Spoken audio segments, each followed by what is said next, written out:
변화혁신 리더십 제15차 시 종합정리 2 제1교시에서 2교시 강의를 속개합니다.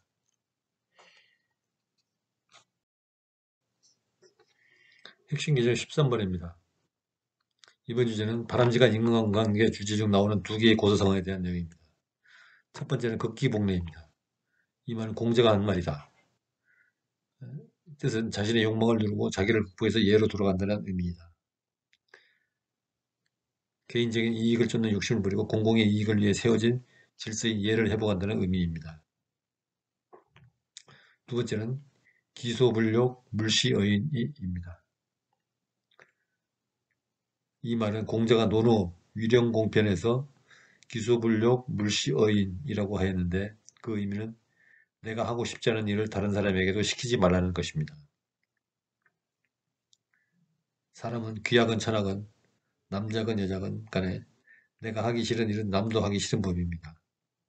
이런 이치를 잘 알고 사회생활을 하면서 이해를 실천하면 리더십을 더욱 효과적으로 활성화시키는 원동력이 될 수 있습니다.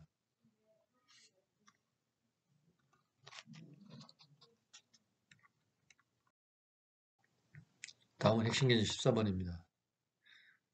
이 주제는 제4차 산업혁명과 리더십의 강의 중 나오는 내용으로 사람 중심의 리더십과 관계되는 설명입니다. 사람 중심의 유연한 리더십은 자유롭게 개방된 조직 문화를 만들고 이런 조직 문화를 통해 혁신과 창의력을 향상시켜 지식 생산성을 높이며 결국 기업의 가치 창조로 연결시키는 리더십을 말합니다. 즉 조직 구성원의 인격을 대우하며 그들의 의견과 아이디어를 존중하고 개방화된 소통으로 조직을 리드해서 활력을 불어넣으며 창의 상상력을 통해 혁신 아이디어를 자유롭게 제안할 수 있게 하는 등 사람 중심 경영을 실천하는 리더십을 말합니다. 새로운 가치 창조로 생존과 변화를 주도한다는 뜻입니다. 결국 변화의 소용돌이 속에서 모든 기업이 생존을 도모하고 더 나아가 새로운 시대를 주도하기 위해 스스로 변화하고 있는 가운데 이런 변화를 성공시키기 위해서는 리더가 핵심입니다. 조직의 리더가 어떻게 생각하고 행동하느냐가 중요합니다. 리더는 조직의 비전을 현실화하는 역량 그 자체인 동시에 리더가 바뀌면 조직의 가치관이나 문화가 변동될 정도로 조직의 모든 변화에서 시작점이기 때문입니다. 리더가 CEO만을 의미하는 것은 아닙니다. 리더는 변화를 미리 감지하는 통찰력부터 이를 뛰어넘어 새로운 변화를 통해 지속 발전하기 위해 노력이 필요합니다. 이런 가운데 리더에게 가장 중요한 모습은 바로 구성원을 중심에 둔 소통입니다. 권력이나 통제, 성격이 강한 결제자와 같은 리더가 지배하던 시대는 끝났습니다. 이제 리더는 통찰력을 바탕으로 스스로 끊임없이 변화하고 지속된 소통을 바탕으로 구성원들이 도전하고 열정을 발휘할 수 있는 환경을 만들어줘야 합니다. 그리고 먼저 움직여서 모범이 될 수 있는 도우미가 되어야 합니다.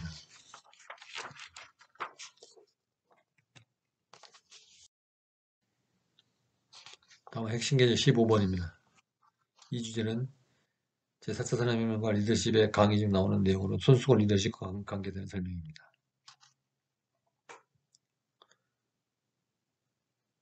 첫째, 손수건 리더십을 발휘하는 리더는 성과를 내는 목표에 집중합니다. 즉, 목표의식이 분명합니다. 손수건은 필요한 바로 그 순간에 필요한 하나의 목표에 집중하고 그것을 완벽하게 해냅니다.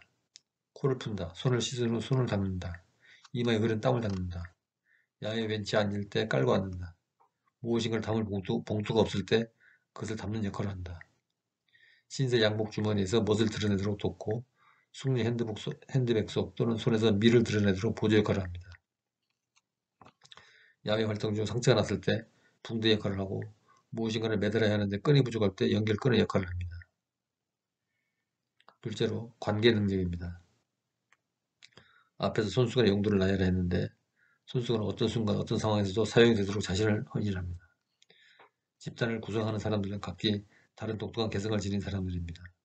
하나의 집단 목표를 위해서 리더는 각기 다른 색깔을 가진 사람들을 조화롭게 배열하고 각기 다른 모양의 조각을 지닌 사람들을 적재적소에 배치하는 선택을 해야 합니다. 때에 따라 그 순간에 필요하지 않은 조각을 어떻게 할 것인가도 선택해야 합니다. 어린 시절에 할머니의 손수건을 떠올려봅니다. 먹을 것이 귀하던 시절에 잔치집이라도 가게 되면 집으로 돌아올 때 할머니 손수건은 손자에게 줄 과자는 떡을 담은 봉투로 변하곤 했습니다. 리더는 함께하는 사람에게 무한한 사랑을 줄 수 있어야 합니다. 관계는 사랑을 영양분으로 무르익는 열매이기 때문입니다. 셋째, 감각적 민감성입니다. 우리가 정보를 습득하고 세상을 이해하는 것은 보고, 듣고, 냄새를 맡고, 느끼고, 맛보는 행위인 오감을 통해서입니다. 손수건은 한 장의 천으로 되어 있어서 그렇기도 하지만 어떤 역할을 할 때 온몸을 바칩니다. 리더 역할도 다르지 않습니다. 시시각각 변하는 시대에 리더가 변화를 어떻게 받아들이냐는 그 집단의 발전과 도태의 중요한 갈림길이 될 것입니다. 어떤 일을 할 때 모든 감각을 동원해서 정보와 지식을 습득하고 그것을 바탕으로 그 순간에 가장 합당한 판단을 내리는 선택을 하는 것이 특히 중요한 리더의 역할입니다. 넷째, 융통성입니다. 융통성은 우리에게 선택의 폭을 넓혀줍니다. 선택의 폭이 넓다는 것은 그만큼 성공의 기회가 많다는 의미이기도 합니다. 손수건은 어떤 상황이 발생하면 자신의 몸이 구겨지고 더러워지고 찢겨지는 것을 마다하지 않습니다. 그 순간에 맞게 빠르게 변형합니다. 리더는 어떤 일이 작동을 하면 그 방법을 계속 사용하지만 만약 그 방법이 작동하지 않으면 끊임없이 다른 방법을 시도하는 선택을 해야 합니다. 리더의 융통성은 어떤 일에 대한 집단의 성공의 가능성을 크게 높이는 역할을 합니다.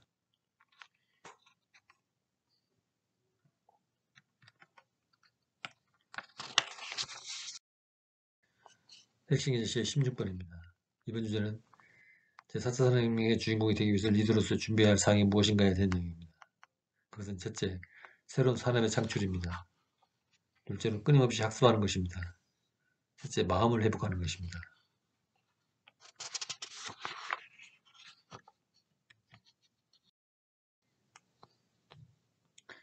핵심 개념 17번입니다.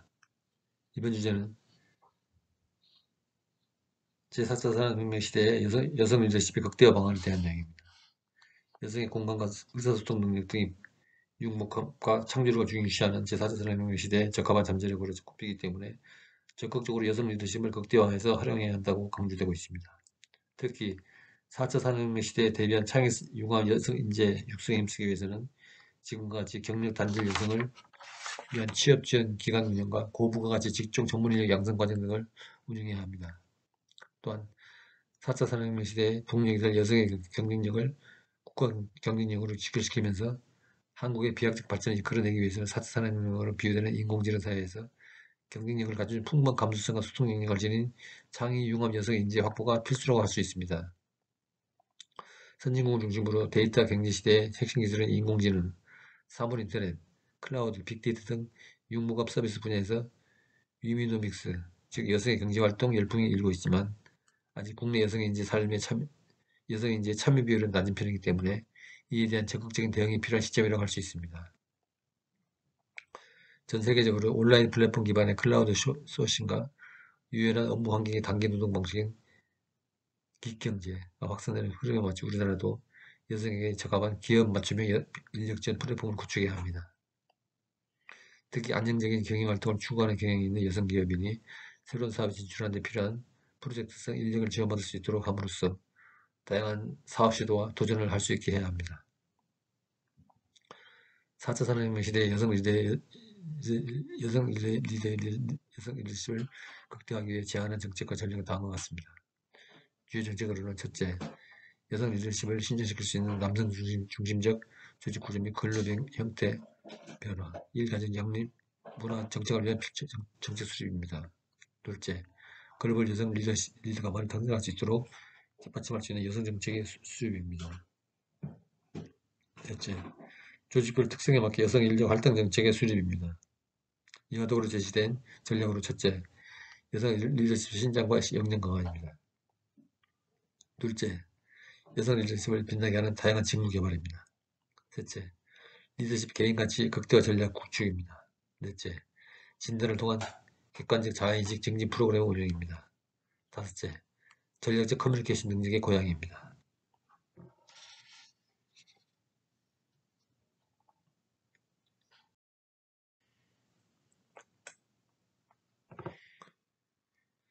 핵심 기준 18번입니다. 이번 주제는 미션 중심 생활의 특징에 대한 내용입니다. 비전을 구체화하는 수단은 미션입니다. 또는 비전이 꿈이라면 미션은 그 꿈을 현실화하는 현장입니다. 다음에 미션 중심의 생활인을 살펴보겠습니다. 첫째, 미션 중심의 생활인은 유연성이 있고 자발적인 사람입니다. 집단 내에서 한 개인의 미션이 정해져 있다고 하여 정해진 일만 하는 기계적인 사람은 로봇에 불과합니다. 미션은 일종의 나침반과 같은 것이며 이 나침반의 방향을 보고 상황을 종합적으로 판단하여 자발적으로 행동하며 지나치게 엄격하게 계획이나 일정에 얽매이지 않는 사람을 말합니다. 둘째, 타인들과 풍부하고 보람있는 관계를 맺는 사람을 말합니다. 타인들과 인간관계를 만들 때 이에 타산적이 아닌 인간적이며 성품을 바탕으로 한 인간관계를 유지하는 사람을 말합니다. 셋째, 시너지적인 사람입니다. 시너지란 개개인의 영역에 모여서 더 높은 차원의 성과를 만들어내는 것을 의미하는데 서로 다른 개인들이 모여서 시너지를 만들어내는 것은 힘든 일입니다. 왜냐하면 개인은 서로 역량의 차이가 있으며 경쟁심이 있고 승부욕도 있으며 서로 원하는 기대치가 다 다르기 때문입니다. 그러나 리더는 때로는 종의 위치에 서기도 하고 팀원은 유사시 리더로 역할을 수행하기도 하면서 조직이 목표하는 제3의 대안에 서로 협력하여 일할 수 있습니다. 네 번째, 끊임없이 배우는 사람입니다. 오늘날 세계는 지식기술 문화가 급변하는 세상입니다. 한국이 세계 최고의 방향선진국에 반열에 오를 수 있는 것은 5G 때문이라는 걸 잘 아시죠? 이태원 감염 사태 시 하루 만에 바이러스를 이긴 것은 정보통신기술의 힘입니다. 다른 나라들이 한국만큼 따라오지 못하는 것은 일단 기술적 인프라 부족에서 기인하는 것을 부인할 수 없습니다. 미션을 달성에 필요한 자신의 능력과 성품을 키우기 위해서는 다양한 경험을 통해 배움에 힘써야 합니다. 다섯째, 공헌에 초점을 맞춘 사람입니다. 이것은 받는 것보다 주는 것을 즐겨하는 사람을 말합니다. 대접을 받기보다는 대접하는 사람, 섬김을 받는 것보다 섬길 줄 아는 사람, 봉사할 줄 아는 사람을 말합니다. 여섯 번째, 특별한 성과를 이루어내는 사람입니다. 국가는 기업의 변화와 혁신을 요구하여 만들고 이를 위한 리더십을 강조하는 이유는 과거와는 다른 특별한 성과를 이루기 위한 것입니다. 그것이 아니라 왜 이리 골치 아프고 힘든 공부를 하는 것일까요? 왜 우리는 변화와 혁신을 공부하고 리더십 훈련을 해야 할까요? 그 이유는 평범한 일상을 영위하기 위함이 아닙니다. 위기를 극복하거나 위기에 대비하거나 특별한 미션을 추구하거나 예외적인 성장을 만들거나 등등 특별한 성과를 추구하기 때문입니다. 일곱째, 미션 중심의 생활에는 건강한 심리 면역 시스템을 개발합니다.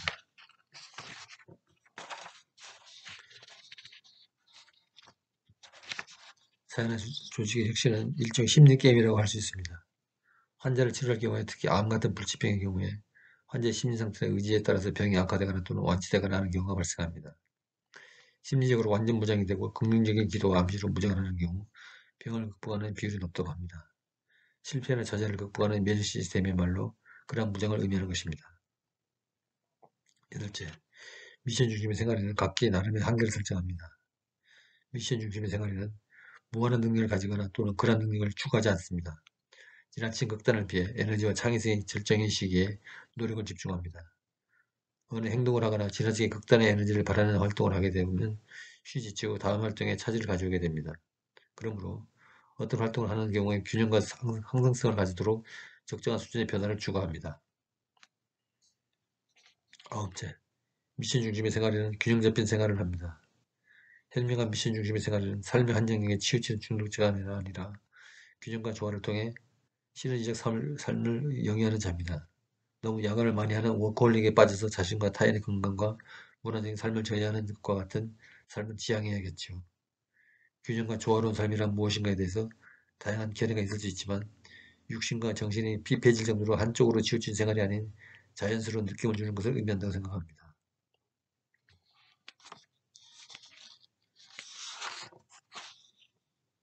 미션 중심의 생활에는 자신감 있고 안정적입니다. 미션 중심의 생활에는 삶의 자신감이 있고 그에 따른 내면의 안정감을 누립니다. 자신의 삶의 미션을 잘 파악하고 이를 자신있게 실천하는 사람은 삶의 자신감이 있게 되고 그에 따라 내면의 안정감을 가지고 평온을 느낄 것입니다. 사람이 자신감을 가진다는 것은 모든 것을 잘 알고 잘 처리할 수 있어서 얻을 수 있는 게 아닙니다. 단 한 가지라도 자신이 잘하는 것이 있다면 그것을 중심으로 자신감을 얻게 되는 것입니다. 전문가는 모든 것을 다 잘하는 것이 아닙니다. 바늘 한 땀을 바느질하더라도 구두 한 걸레를 수선하더라도 요리를 한 가지 하더라도 그 사람이 그 분야의 최고의 전문가라면 자신감을 가질 것입니다.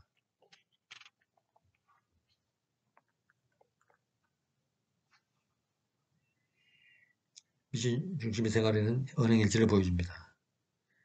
미션 중심의 생활에는 이율배반이나 위선이 없으며 자기 성실성 계좌에 높은 잔고를 쌓아갑니다. 만약 어떤 리더나 팀원이 말만 앞세우고 행동을 하지 않는다면 위선자로 여겨지며 함께 일하려고 하는 팀원이 없을 것입니다.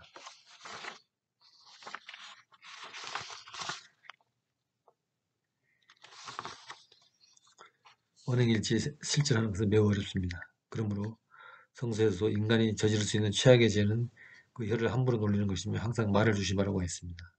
그리고 말로서 남에게 상처를 주는 것을 유예라고 가르쳤습니다. 서약을 남발하거나 쉽게 약속을 하는 것을 경계한 것은 그것을 실천할 가능성이 있는지를 묻는 것이었습니다. 너희는 도무지 서약하지 말라 라는 말로 성경과 공약을 하는 것을 말렸습니다. 12번째, 미션 중심의 생활은 자기의 영향력에 원에 초점을 맞춥니다. 이 말은 미션 중심의 생활은 자기가 관심 있는 영역이 아니라 자기가 미칠 수 있는 범위 영역에 초점을 맞춘다는 말입니다. 이 말은 한 개인이 초점을 두는 활동 방향은 단지 관심 있는 관념적인 영역에 에너지를 투자하는 것보다는 자신이 실제로 영향을 미칠 수 있는 가능한 범위 영역에 주안점을 두라는 것입니다. 이 말은 미션 중심의 생활에는 실체적이며 실용적인 성과를 산출할 수 있는 현실주의자함을 의미하기도 합니다. 다른 의미로는 자신의 영향에 미치지 못하는 범위까지 허세를 부리는 것도 피해야 한다는 것을 의미합니다. 13번째, 미션 중심의 생활에는 풍부한 내적 생활을 함양합니다. 독서, 사고, 명상 등을 통해서 정기적으로 정신적인 쇄신을 도모해야 한다는 것을 의미합니다. 이런 활동은 다른 말로 자기 성찰이라고 하는데 자기 자신의 환경 속에서 계속 적응시키고 새롭게 하여 사회와 조직 가운데서 늘 신선하고 참신한 내적, 외적 이미지를 발산할 수 있도록 단련해야 한다는 점을 의미합니다.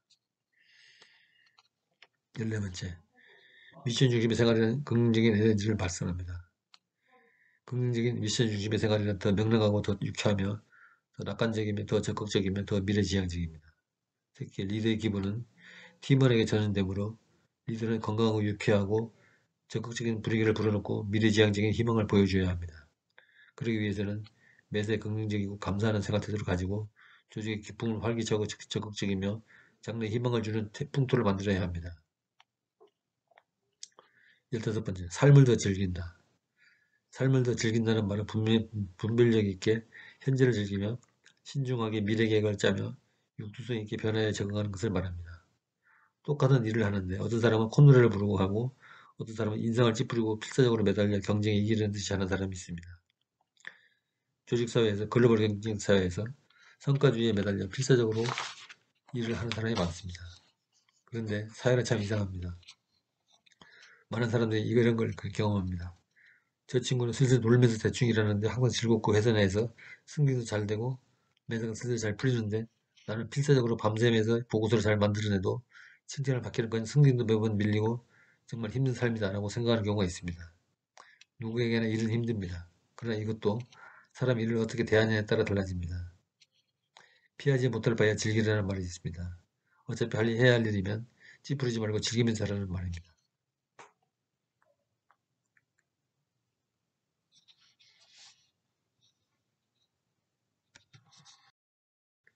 다음은 핵심 개념 19번입니다. 이번 주제는 미션을 체계화해야 되는 내용입니다.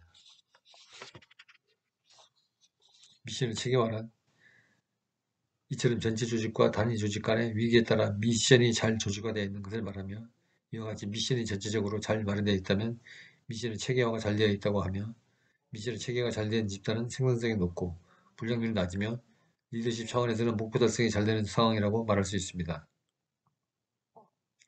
미션은 조직 전체, 기능, 부서별, 단위 조직, 그리고 마지막으로 개인별 직무의 미션으로 계층적으로 위계화되어 있습니다. 미션은 이처럼 탑다운 방식으로 체계적으로 정의되어야 합니다. 그래야 계층별로 적절한 미션을 설정하고 무리 없이 전체 조직에 중복 없이 효과적으로 적용할 수 있습니다. 미션은 조직이 상부로 올라갈수록 본질적이고 통합적이며 아래로 갈수록 기능적이며 구체적입니다. 그리고 조직의 가치와 비전은 모든 단계에서 공유되어야 바람직합니다. 이와 같은 점이 미션의 체계화라고 말할 수 있습니다. 시스템을 잘 작동시키기 위해서는 먼저 목적이 명확하게 정해지지 않으면 안 됩니다. 하나의 시스템은 정해진 목적에 따른 방법에 의해서 비로소 정확하고도 효율성 있게 작동합니다.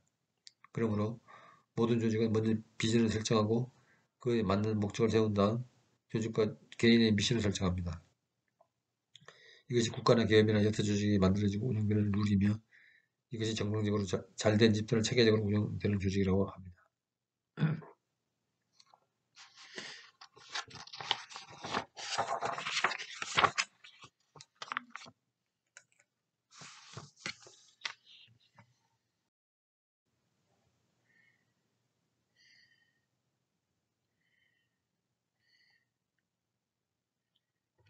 다음은 핵심계정 20분입니다. 이번 주제는 미션의 기능에 대한 내용입니다. 미션은 대내적 및 대외적인 두 가지 기능이 있습니다. 먼저 대내적 기능을 살펴보면 미션은 모두 의사결정이나 평가 기준이며 조직력 집중이 90점이며 조직 시스템의 기준입니다. 대외적 기능은 고객의 이해와 동의를 이끌어내고 고객의 지지를 받게 하며 새로운 사업 방향을 제시한 것 같은 기능을 말합니다.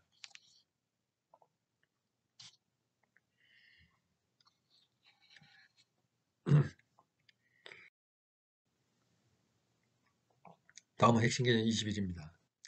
이번 주제는 변화를 방해하는 요소에 대한 내용입니다. 성형과는 변화를 방해하는 8가지 요소에 대해서 설명합니다.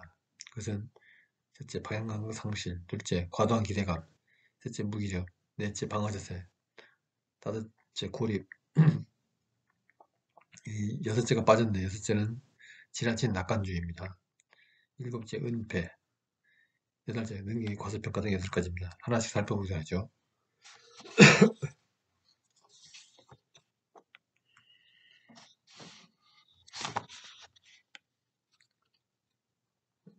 첫 번째, 방향감각 상실. 어느 쪽으로 가야 할지 모르는 상황이 되면 멈춰서서 주위를 둘러봐야 합니다. 그리고 높은 곳으로 올라가서 주위를 보고 우리가 어디에 있는지 확인하고 진행해 나갈 방향을 찾아야 합니다. 두 번째, 과도한 기대감. 혁신을 통해 처음에는 과도한 기대감을 가져서는 안 됩니다. 왜냐하면 혁신이 확산이 되지만 그 중에서 캐즘이 발생하면 혁신이 중지될 수 있기 때문입니다. 셋째, 무기력. 혁신은 참신함과 장애성을 추구하는데 실제 현실이 무기력하고 진부하다면 새로운 분위기를 요구하는 혁신의 정신을 바랍니다. 에너지가 넘치고 활기찬 분위기를 만드는데 무기력한 모습을 보이는 건 혁신을 후퇴시키는 것입니다. 네 번째, 방어자세. 다섯 번째, 고립. 여섯 번째, 지나친 낙관주의. 일곱 번째, 은폐. 여덟 번째, 능력의 과소평가 등은 자세한 설명은 생략하겠습니다. 핵심 개념제 22번입니다. 이번 주제는 변화관리 핵심 실행 포인트에 대한 내용입니다. 다음은 변화관리 핵심 실행 포인트에 대해서 말씀드리겠습니다. 변화관리를 잘하려면 첫째, 과거 관행과의 단호한 결별입니다. 둘째, 위기의식의 전략적인 활용입니다. 셋째, 눈에 보이지 않는 변화에 주목해야 한다는 점입니다. 넷째, 저항과의 싸움입니다. 다섯째, 과감한 행동과 함께 진화론적 적응이 중요합니다.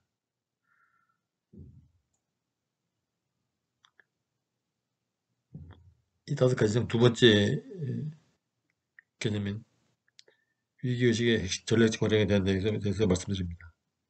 변화관리에 활용하는 방법 중 위기의식의 전략적 활용은 예를 들어서 이러이러한 조치를 취하지 않으면 이런 위기가 닥쳐오고 그 결과 우리가 지불해야 하는 피해와 손실은 약 1,000억 원이 된다라는 구체적인 결과지를 제시해서 팀원이나 조직원이 참여를 촉구하게 하는 방법을 말합니다.